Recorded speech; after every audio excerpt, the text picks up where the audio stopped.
Miss Janice said her takeaway was the clarifying questions. Those are some really good questions. I hope y'all screenshot that, wrote those down.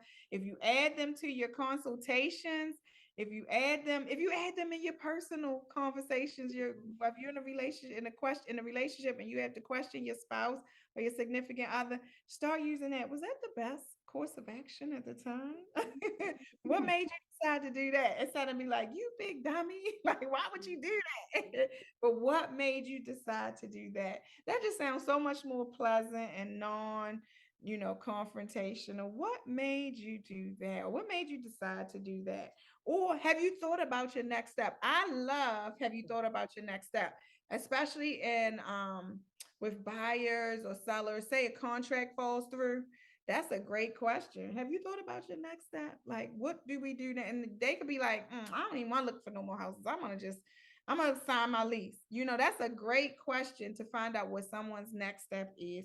Have you thought about your next step? We always say, well, what we gonna do now? Or we always simplify it, but what we gonna do now kind of sounds a little down. But have you thought about your next step? It also allows people to feel in control of the situation by you kind of give them control. Words like you, adding words like you or help into your conversations or your questions, just putting it back, giving them back the ownership. Was that the best course of action at that time? Could you have done anything different?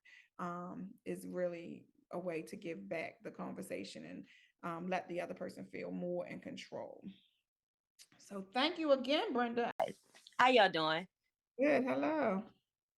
That was my biggest takeaway. The allowing people to finish or complete their conversation without interruption, because I've noticed a lot of people learn differently. Like they talk over top of one another in order to get their, I guess, conversation to get heard. But the thing about it is when you do it, you don't hear that other person's conversation, nor do they hear yours. So if you allow a person to finish whatever they're saying, you can actually get all the information you need without even having to ask so many questions because they're going to tell you.